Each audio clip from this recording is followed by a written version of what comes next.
I was thinking about love. You can't stop thinking about love when you're preparing for a marriage. And we know the world doesn't stop thinking about it.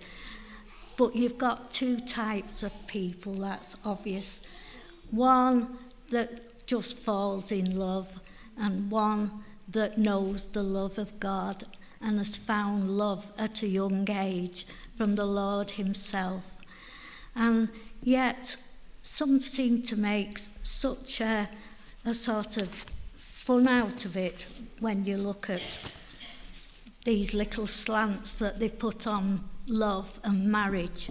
And I brought one or two to cast our thoughts on right now, and then we'll improve on it as Bob comes for the reading this afternoon. How many of these little skits have you ever heard or heard recently? A successful marriage requires full love many times, but always with the same person. Full love comes to you many times, but hopefully and prayerfully it's always to the same person, your wife, your bride. And this is what genuinely people want to see. But if we go on through one or two of the others, and you think how silly some people think of love. Don't marry someone that you know you can live with. You really need to marry the person that you cannot live with for the rest of your life. And another one here. The goal in marriage is not to think alike, but to think together. Christian, this is a lovely one. Treat your your wife now. Treat your wife like you're trying to win her, and that the love you show will never lose her. Married life is not so much about how much love you have at the beginning, but rather how much love you have made together at the end of life here on earth. So we can think this is comical, and we can hear these little quips over and over again, especially when somebody hears somebody's getting married. And it's not really funny at times, is it? It's not even educating us to what love really is. So when you think of those little skits like that, some light-hearted, some that are just trying to give you some good things to think about as the marriage goes on. But we have to think, if we really care for the best, of what God has to say about love. And Bob is going to come and to read his word as he describes what love really means.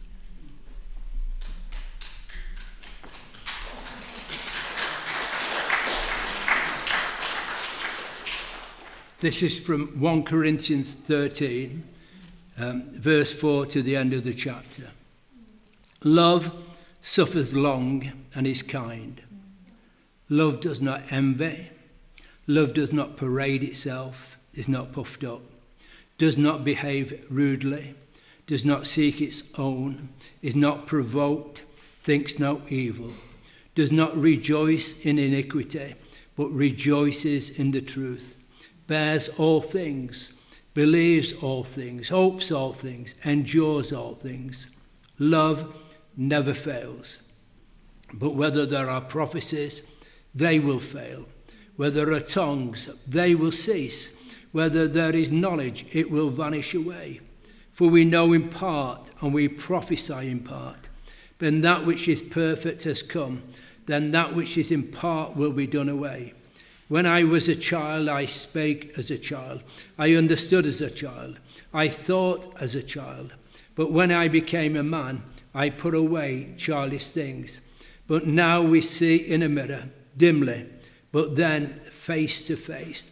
Now I know in part, but then I shall know, just as I also am known. And now obeyed faith, hope, love, these three, but the greatest of these is love. Amen. Amen. Thank you for that, Bob. So there we have two comparisons to think about as we go home, perhaps with our wives or husbands, perhaps with our family. But there is no love like God's love. And that description of how God chooses to see love and gives love, then it's something to think about. And just a little surprise, they've gone and taken it back to the... I ordered a frame with the verses of those 1 Corinthians 13 on for you, and it's turns out Esther's chosen it, and it's the colours that's used for your wedding today. So you should be getting that probably tomorrow at the latest.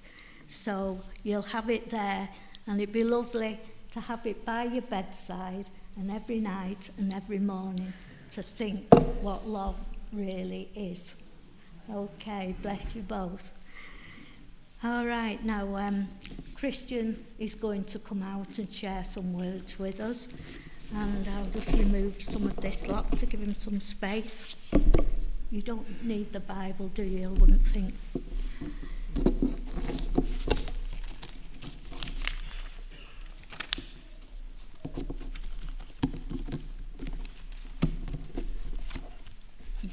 There we are, just Christian.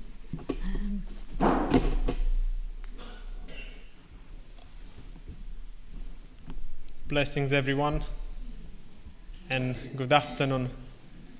Thank you, every one of you, for coming here. This is a very special day, both for Susie and for me. I want to say that it's also written in the Bible, whom God joined together, let no man separate. And I want to tell you, this is a covenant which God wants for us to have, not only in this present world, but in the world to come. I want to tell you that I feel overwhelmed by your presence here. So many people. At the beginning, I thought not many people will come, but I can see that you did this because of compassion for me and for Susie. You did this because of your kindness. And God bless you all. I know some people here know that I'm a preacher, and I like to share about Christ and my relationship that I have with Him. That we have a loving God that cares for us. God ordained the marriage from the beginning. And this will always be. God bless you all. And thank you very much for your presence here. God bless you.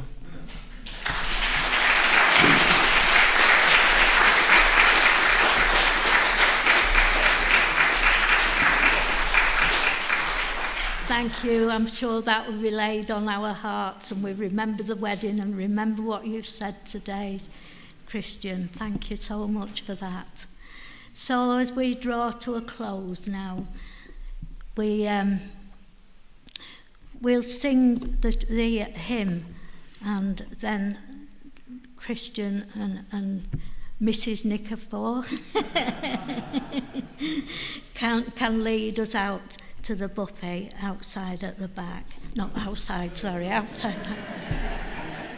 What? You have to wait. Oh, right. Thank you for telling me. Now.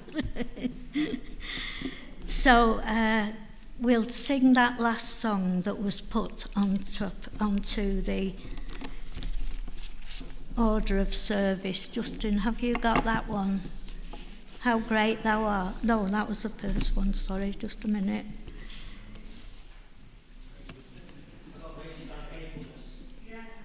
Yeah. Okay, thank you.